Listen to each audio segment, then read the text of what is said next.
Lounge chaser. Gives you a nice little lounge feeling. What's up, folks? Welcome to the Wheelhouse. My camera's way off topic tonight. Let's straighten that right back out if we can. Sort of. It's definitely not made in America. This thing is not working good. We're gonna get it fixed. Until then, let's give a big round of applause for Brother Bryan and his wife Beth. What's happening, folks? So first thing I gotta do, I gotta apologize. I came in here, brought a couple beers for us to drink, but I definitely broke the heck out of your refrigerator. So I think I'm leaving here with a trophy.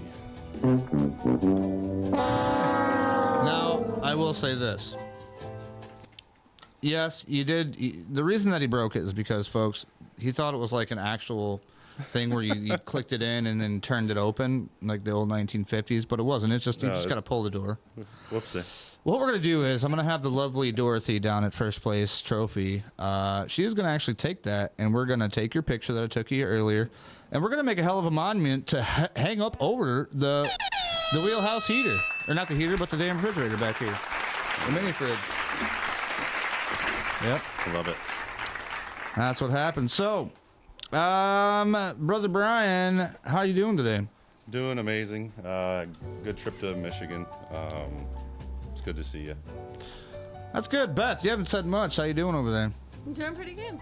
How did you enjoy your trip to Michigan? A little bit upset because I was told it was the hottest month of the year for Michigan, and somebody turned off the damn heat. Yeah, sorry about that. That could have been my fault. No, I'm just joking. That had nothing to do with me. Yeah, it's definitely, as soon as you guys came up, it has gotten a lot cooler. Yeah, it's freaking cold here. It's not bad. I don't think it's bad. But I'm with you, though. I would rather it be hotter than colder. I'm definitely a warm-blooded tycoon, as they say. I don't know. That makes no sense. I'm just trying to start shit. Well, I tell you what, it's good to see you, bud. You as well. And you know, today I'm glad that you were able to have a DD so we could all have some drinks together and kind of relive the old times, right?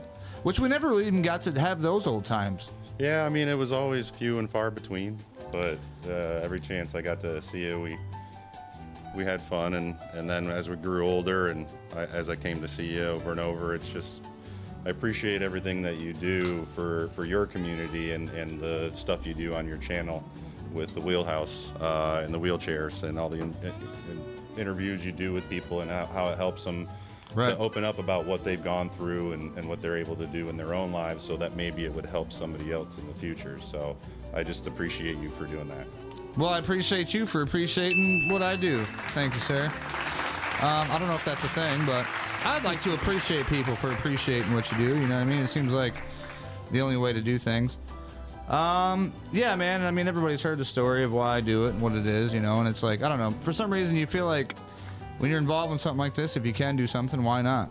You know what I mean? Why not try to reach out and give out to people that, you know, might think they're alone in this certain environment and don't have nobody else to kind of look forward to. Now, you guys being in the military, you have certain things too that you've been in. Beth, if you'd like to speak on that. I spent 6 years active duty Army. That's actually how I met Brian. Yeah. And we were both stationed at Fort Bragg together. That was my first duty station, so I'm what they call a brag baby. So got there, and shortly after I got there, this tall guy just shows up. And I was talking with another service member while at work one day, and he told me how he thought somebody was good looking. I was like, you know, I kind of think that new guy, Van Vliet's good looking. He's like, I don't know about him. You should watch out for him. Come to find out, this guy slept with a knife under his pillow in Afghanistan, so he was a little bit sketchy himself. But wound up dating him after 6 years of him 6 months of him blowing me off. So Nice. I didn't give her the time of day at the beginning. He was like, nah. No, but I caught her one day walking down at the bottom of a helicopter. I was up on top working, and I kind of look over my shoulder, and I see somebody down below me. So I peeked down behind me, and she kind of looked at me, got freaked out, and then ran off real quick. So I knew somebody was checking me out. Nice. She was out there like shooting her shot. So how did you meet your wife? Well, she sexually harassed me at work. Well, she was inappropriately staring at me through the baggage cage, and I told her, hey, somebody's over there. You should go check it out. And then when they found up, all they found was a pile of puddle. I'm just joking. That's inappropriate. Sorry. I thought it was funny. We started dating. We went to Afghanistan after dating for about 6 months, and I got blown up a couple of times while over there. We were both Black Hawk mechanics, so the flight line was a target. I was what they would call a fobbit, where you don't really leave the base. Kind of like a hobbit, but with the F in front of it. Yep, you just kind of stay at home the whole time. We were constantly in the bunker because they kept bombing at us, and I wound up in the wrong place at the wrong time twice. Dang. So wound up coming home, and while I was over there, I dropped a packet to reclass because I was tired of being a Black Hawk helicopter mechanic, and I transferred into being a counterintelligence special agent. So, Heck yeah. Yeah, I got back and went to school and went to South Korea. Sounds like a fun vacation. No, because there was a lot of strong smells over there, and my husband got me pregnant. And so morning sickness in South Korea is not something I'd recommend for anybody. So while you're in South Korea, not only are you having the best time of your life, but you're also pregnant. Mm-hmm. It's probably hot as shit. Or cold. Or cold. Either or. Yeah. All I could do is watch as she was going to go throw up into the bathroom as she scurried away from the he missed the the video whole call. first So trimester. I did, almost both of the first 2 trimesters I missed. That is nuts. Yep. I'm not screaming. I'm trying to hold your hair. I can't reach from here. I was down at Florida living with my grandparents while they helped me take care of Dylan, her son, who I met when he was 6 and adopted him when he was 9. So it's just been, a blessing in disguise to kind of have him as well, because it's almost like having a third parent. When we had Olivia, after she got back from South Korea, it just, I got lucky enough, man. I got to marry my hero, so. Hey, man. Check mark on the list there. There you go. Check it off. Now, just give me a quick second here. I'm just don't mind what the guy's doing behind the curtain. I'm just doing this. I didn't hit the button last time. Yep. We're just gonna move this over so it'll look a little more. Oh wait, see, that's what I did. I zoomed in too much. All right, well, at least now I'm learning how to work my cameras after 475 episodes. Hey, good thing I'm finally learning. You can always get better every day. You know what? That's good. It's good advice. Now, one thing that I don't know, it's weird. It's weird that we even did this because I was like, why not? You know what I mean? Let's put you on the hot seat. We'll talk about it. Now, being my brother's brother, which a lot of people are like, dude, who is this guy? We've never even heard about him. Like, how is he your brother? So my brother, PJ, which a lot of people knew as my older brother. And my brother, PJ, who is my other brother. Yep, half brother. Yep. It all, like, that's how we are connected. Now, PJ, like, growing up, everybody used to, oh, you're an only kid, you're an only child. Because I was like, that's what I was. I grew up an only child. Even though I had half brothers and stuff like that, I never got to see him, never got to go hang out with them. We never did family Christmases or anything like that. But when we did hang out, it was with PJ and Brian. And Brian's come out and hung out with me and Grandpa, and he's went to car shows and all that stuff. You're what? You're a little bit older than me, I think, right? 39. Yeah, so I'm 37, 38? No, I'm 38. 38. I had to think about it. I had a nightmare the other night, and I was like, I'm 39 years old, I'm almost 40, and then I got up and I had to Google my age. Oh, my goodness. You ever do that? No. Where you're like, wait a minute, am I older than I think I am right now? Well, I forget a lot of things, but... Dude, it's a scary feeling. I hope you don't ever have to feel that. But no, it's, to be able to still be connected with certain people who are, a part of your life at that period in time. Yeah. It's not only cool, but it's special, man. Not everybody's got that. Yeah, just, it's sometimes years between when we're able to see each other, just because I'm living somewhere completely different. But Right. just knowing that at any point in time I can give you a call or pop in here and see you, and it's just like we saw each other yesterday, we can pick right back up where the relationship is. So it's, Yeah, that's why I was like, man, I was like, dude, he's never been over here, blah, blah, blah, blah, blah. She's like, dude, are you kidding me? He's been over here, like, he was just over here last year or something like that. And I was like, what? Yeah. He was? We And didn't at go- first there we was a didn't go lot of live or people that came anything. over. No, but like for me, like this is our first 2 years here. Like we had so many people that were like trying to stop by and hang out, but not as many people as actually came to see me at the hospital, which always was like, what the fuck? All these people cared about me, but where are they now? Now Well- that I'm survived. well, I mean, if we get the electric out over there, I'll install a 50 amp and then we'll plug in the camper. We'll come up and visit. park it That's right why here you were and stay worried for a about. couple That's days. why you worried about the electric. Yeah.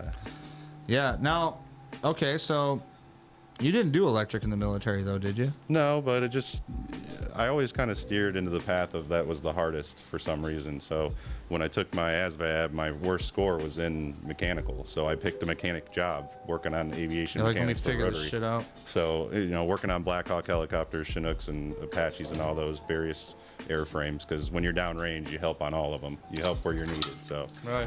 I don't know. It's crazy to think back at everything that we were able to go through and accomplish, and see where it might go. But yeah, I'd love to come hang out up in Michigan every year Yeah, for we a gotta month. It's just definitely so help you do beautiful that. up here usually in August. I don't know where this cold weather and rain came from, but I can tell you where it came from. from us. Anybody else want to guess out there in the crowd that watches this show all the time? Oh that knows yeah, where we're yeah, going with I'm this? sure. Anybody? Let's all say it together. Global warming. I'm just joking. That's funny. I feel lied to. I was told it was the hottest month up here. She's like, damn it, I was going to wear my bathing suit every day. I We were supposed to go out to multiple beaches. was None of that gonna ever do- happened. I have a bunch of matching tops and bottoms out there that she got for me that I was gonna just Damn, she show off playing the this shit. goods, and Yeah, dude. everybody in The Michigan, dad they bod. didn't get to check it out. So sorry you guys didn't get the show. Sorry, guys and gals. Maybe next season when you get some warmer weather. How about? Yeah, we'll try again next year. Well, I gotta say this, Beth. What do you think is your coolest thing you've seen so far? Is this your first time being in Michigan? No, I lived here before. Oh well, shit. What did you do so far that's been the coolest part of your trip? This time, I guess I should say. She's like went to a fucking Walmart and got some sandals. Nah, Meyer. We haven't been to Walmart. Meijer. We've only been to Meyer. There you go. They Is- upgraded all them. I was You know in what? awe. You can tell that you can tell that these guys are not from Michigan, because what do the rest of us say in Michigan? Myers. Myers. You've been to Myers. Yeah, don't need to add the There's extra no S on there. the sign. It's fucking Myers, bro. Just say it quicker, Everybody man. knows Get it that. out your mouth. Everybody knows it. Nah. No, we went. I'm gonna have to say Big Bass Lake. Yeah. Big Up Bass in That sounds Irons. fun.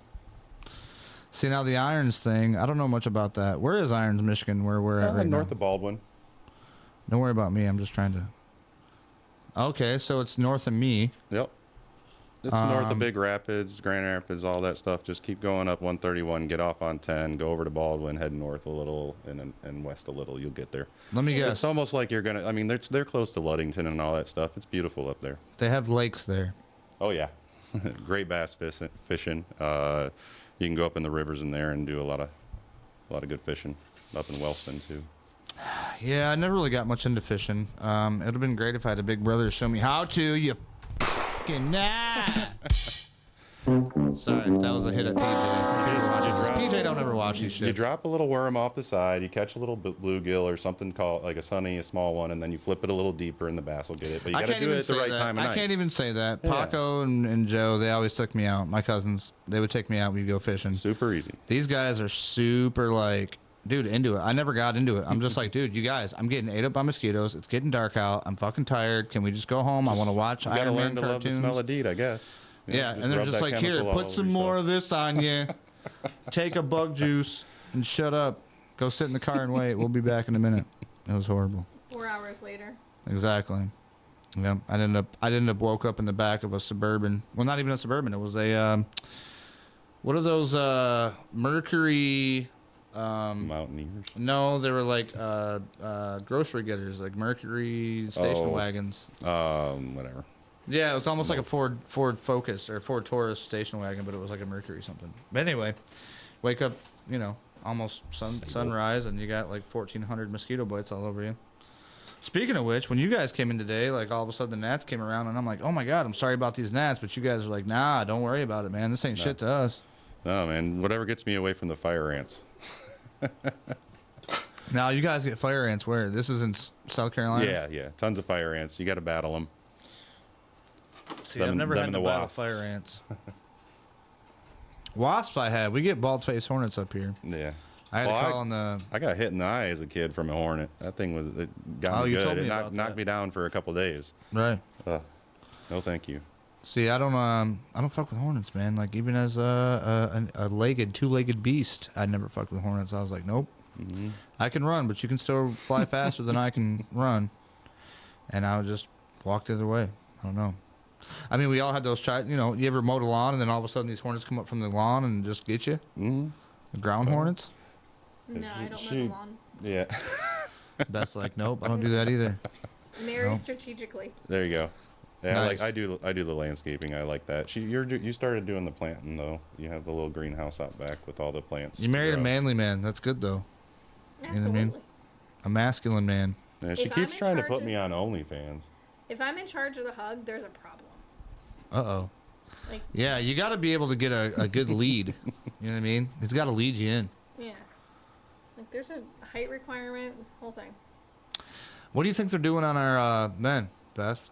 Do you think there's a I'd say hyperbolic war against masculinity Ooh. going on in our country? I know it's sticky it's sticky situation, sticky territory. What do you think? I know that she stares at me when I'm doing the manly stuff outside. So I think that there's room for improvement.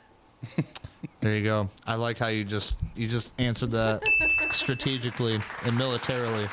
There's, Reminder, guys, there's certain stuff these guys can say. They can't just go all willy-nilly. They are still on papers. Isn't that what they call them, papers? no. What up, Eddie? no, I was born here. Oh, see, there you go. There you go. I'm just fucking it all up. Now, you guys being like, I don't want to bust your balls too much. Like, obviously, like, thank you for doing what you do, and you know what I mean? Like, I tried to go in. I told this, I don't know how many times I've told this story in the past week. Everybody asked me, like, oh, you're military. And I'm like, no. I don't know where they think that I'm military because I have SSDI, but like... You have a lot of your granddad stuff. Well, yeah, that too, but it's people that don't even know me. They're like, they're talking to me on the phone. They're like, yeah, so you're in a wheelchair, so you're military. And I'm like, no. Like, I just was in a car accident. It wasn't that cool. You know what I mean? Like, I've heard some crazy stories. Your story especially is, like, probably crazy as hell. I could never expect being through some shit like that. You know what I mean? And having to, like, dive for my life with mortar fired and coming. That's crazy. Me, I just made a bad decision, jumped in with a drunk driver and got tossed out of a fucking, you know what I mean, passenger side of a truck. Nothing too crazy. Yeah, she was just trying to get a salad. Yeah, see? Romaine lettuce is trying to kill you. One thing that she did say, folks, is there is a sign above Nick's drum set. Most of you have seen it before. It says alcohol, because no great story ever started with someone eating a salad. And she came in here, and one of the first things she said was, I beg to differ, that's false. You shouldn't put that out. And I'm like, what do you mean? She's like, that's how I got my Purple Heart. And I'm like, shut the front door. But he did some really cool stuff too. Did he tell you about his DART mission? DART mission, what do you got? Tell me, Brother Bryan. It's Downed Aircraft Recovery Team. What's that mean? Unfortunately, Apache got shot down by a small arm fire. And Like Black Hawk Down. Yeah, well, yeah, Apaches, though, they basically, like, sit on the gas tank, so it's never good to go down on the bottom of those. Right. But there's only 2 people on board, the co-pilot and pilot. It just was an issue, and there's no way you can eject. It's not the kind that you can, like, shoot the blades off and, you know, get out the top. That's just not how some of them are made. And most I of didn't them even are know made, you could so, shoot the blades off and get out the top. Holy shit, that's still, a thing? It's like a prototype and stuff. I don't know if they're mass producing anything like Damn. that, but there's videos on it you can see. But He said too much. Cut him off now. We got a phone call. because they're gonna change. They're gonna change to the rotary planes that can bivert and all that stuff. They'll Right. whatever. Heroes Harley Army. Just coming in, he's like... The bad story about it is that, the helicopter's on the side of the mountain. We can only do what we can do. And essentially, we found the box we needed to find, and they were like, oh, we need you to clear the site or blow it up, essentially. So they gave us the authority to just strap a bunch of C4 and explosive to things and blow it up. Nice. And then they're Who like, wouldn't want to do that? well, the problem is that as soon as we did that, right afterwards, they're like, oh yeah, by the way, now go pick up all those pieces. Oh, fuck. Well, if I'd do that, sir, I probably wouldn't have done it so hard. So we slung load like 18 loads. We were just piling metal after metal, and it turned into a strongman competition where you're just trying to like see who can carry the heaviest parts, and going down the side of a mountain to carry up a tail boom is not a fun thing to do with only a couple people. So oh my gosh. It was an interesting experience. It was a long time that we were out there, and coming back, you just riding in a Chinook, it almost lulls you to sleep because it kind of like waves and sways. That's and why it's Chaplain Joe wanted out and it's of like it. it's like this calm after the storm after you go on something like that, and right as soon as we get back, the alarms go off, mortars coming in, we have to go, we can't even go take a shower or nothing, we got to go to the bunker, wait there for all the incoming indirect fire to be done, and so much fun. Eddie seems like he knows a thing or two about these. Eddie's over here like commenting like crazy. He's like, recovery of assets, of records from investigation, turboprop aircraft are the only ones that can get jacked by the blades, can fuck up the pitch, and a lot of different issues. Something as simple as hydraulics can fuck up. Yep. First turbofan where you hear like a bird strikes down an aircraft. Yeah. We had, while we were over there was a Chinook that did pinnacle training in the same spot, which you're not supposed to do because that's dumb, and it actually landed on an IED because it went there too frequently and landed on it. So how precise you have to keep training in the same spot over and over to land on a spot that they dug a little IED into and messed it up. Nobody got injured or killed, but loss of assets and stuff like that. So, training plans matter. Let me ask you guys this: how easy is it to get fucking killed over there? Oh, I mean, truck drivers are like one of the worst jobs too. Like just because riding on those roads, because you never know how quickly overnight they can just dig and get something in there. Right. It's just never would have seen it. Your spotters would have never seen it. Yeah, and unfortunate. For clarification, we were over there 2011 and 2012. 2011, 2012. They were. OEF 1112. Yeah. Yep. There you go. Couple of, I guess you would call yourselves combat vets. Yeah. Both of you? Yep. Well, I don't actually, there's like an actual award that you get down there. I even though I'm bigger, you would expect me to kind of be, even with the DART mission going out and having issues, but I just never was close enough to a mortar.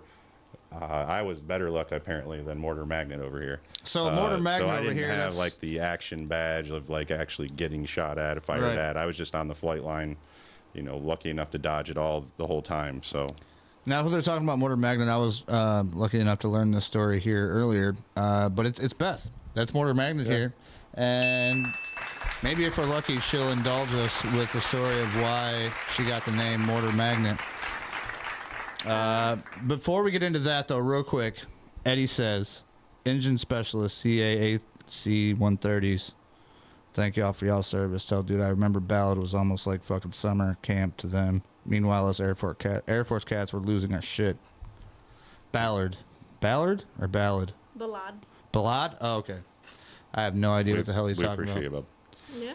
Yep, that's Eddie Weber. Thank you, Eddie. Good to see you. All right, now, Beth. What do you think? Should we go into it? I'll give you some neat Tony Hatch background music if you'd like. All right. So I only told you part of the story. So the first part of it, I didn't tell you. Okay. So in May of 2012, I had the day off, and I was sleeping, and about 5 o'clock in the morning, 5:20 in the morning. My tent gets hit by an 85 millimeter round. Damn. And I was in a middle room, so the tent had 6 rooms, 3 on each side. I was in the middle on the left side, and the back right room got hit. I don't know my left from my right. For anybody that knows me, if I actually say left, it might not actually be that. So about 20 feet from me, the room got totally decimated by this round. Luckily, that individual had been on. The room got decimated, but luckily that service member had gone home on emergency leave. She had a death in the family. It wound up saving her life. Right. Because she would have been there Like sleeping. almost divine intervention. Yeah. So I woke up on the floor. I didn't even realize that I got thrown out of bed. Woke up on the floor, realized that I wasn't sleeping when I was in the bunker, and Lieutenant totally shook that this could happen as close as it did. So that one, I got back to the command post, checked in with the big guy over here because he saw that my tent got hit. And that one I was awarded a combat action badge for. And we have a blanket you were wearing actually has shrapnel holes in it. We have a blanket that's a war. Went to war and came back too. Nice. It's pink. Yep, it has pink and hearts all over it. Of course it does. So July 10th, I'm up on a Chinook with the chaplain. I was voluntold to be his assistant to drop us off.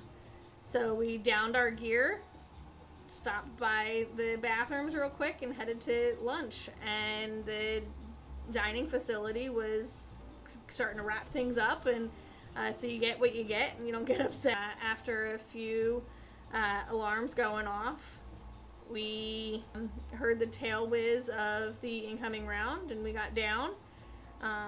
The chaplain took some shrapnel to his right leg. We had to put a tourniquet on it. There was a couple other people around. I took some shrapnel. My back got peppered. I have some in my thumb. Brian just got an ESPN notification. Oh yeah. Down, down, down, down. Fantasy football season. And I'm waiting. I'm yelling for a medic, and I get outside, and you were in this one too. He's like, oh my god! Over to the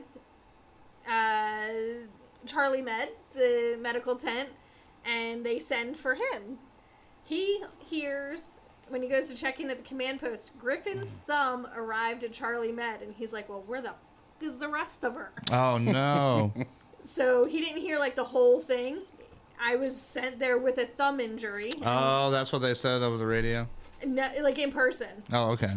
And because the facility was right by. Right. They send for him and everything, and I'm strapped to a spine board. I've got the collar on and everything, and he's like, well, what hurts? I was like, well, right now just my thumb. I couldn't concentrate on anything else, just my thumb really hurt. And he's like, well, why? And starts moving it all Oh my god. But, what are you doing? Right. So I get medevaced out to. He stopped by and brought me some Indian magazines to keep me busy. Leave the country on the first flight out with the task force, and when they awarded me my combat action badge, it was awarded to Specialist Beth, the mortar magnet Griffin. Nice. The mortar magnet. So I like it. that's the story. I used to have well, that would be so mean for me to play a bomb dropping, but I'll give you one of these. That's what I got. Now, if somebody wants to go ahead and subscribe or follow right now, but who knows if that'll happen. There's 4 or 5 or 6. But thank you for your service. Either way. Our Appreciate pleasure. it. Glad you made it home safe. Glad you're here with us today to have a fun little time on a podcast. I'm surprised Brother Bryan agreed to do it. Brian, how you feeling over there? You doing all right? I'm doing all right. I enjoy spending the time. So thanks for having us on here. Absolutely. Yeah, there's way more embarrassing stories we could tell. There's way worse ones I'm sure we could come up with, but we can't give everything away right away. So now with her, I kind of 30 minutes into it. So I'm going to give you a prompt. We're going to laugh at it, and then you're going to tell us a story. You got a story in mind you can tell us? I did the DART mission. I can do a funny Bring one. us out of the gloom and darksome. Call me maybe. Oh, look at her. All she's got to do is say that. He's like, yeah, maybe. I can do that one, and then I can do that one, maybe. All right. Well, for all you that are still watching us right now live, and everybody else, that's watching afterwards, it's story time, and Brother Bryan gets it. Sorry, Beth. Should have hit this for you too, but No worries. here we go. Let's get it on. Take a look in a book. My Reading Rainbow. you think it's a game? Okay, now that was DMX. If you don't know who DMX is, love DMX. RIP. It's my guy. Yep. You know what I mean? Brother Bryan, what do you got? Pretty shortly after one of the attacks that sent her to sick call, med bay or whatever, to go get looked at and checked at. They had us doing a lot of unboxing and moving things, and I just had the unfortunate event of being next to this one sergeant that always gets on my nerve. Well, I'm just trying to do something as simple as opening a box, and he didn't like the way I was using the crowbar. So in very short order, after just kind of snapping a little bit, which it's kind of unheard of to yell up the hill, but after I sent the crowbar just sliding and hooking right into this box that's way too long and way too big, but it held the blade for a helicopter for a UH-60. So probably not a good idea to be slinging metal straight through the box and damaging one of those. A little price tag I probably wouldn't have been able to pay Cover, off. right. But luckily, it went into the pad, nowhere near anything, didn't touch the trim tabs or nothing. So Nice. Got out of not having to pay for that one. But moral of the story is that, hurt somebody close to me, give me a crowbar, I can go through anything. Good point. I like it. Let's give him a round of applause, folks. Well, because we only have a small amount of time left, I want to end by saying both of you again, thank you for your service. Thanks for coming on the old... Didn't mean to hit that button, but Ricky B podcast. You ain't got to cover. Everything's fine. That's just outgoing fire. Yes, he don't get to take that home. He broke that. That's gonna. We're gonna make. Yeah, we're gonna put your picture. I'll come back next year for my trophy. We're gonna put your picture up on the wall, All right. and everybody's gonna know it's you who was the breaker of the mini fridge. Got it. But yeah, appreciate you guys coming through. Appreciate you hanging out and telling us a couple stories. If you guys enjoyed this, let us know. Maybe next time they come up, we'll have some more juicy delights. Thank you to for the share. merch. Hey, no problem. Thanks for the beer. Appreciate it. Absolutely. Well, until next time, folks, catch us back here for another episode of The Wheelhouse. See ya.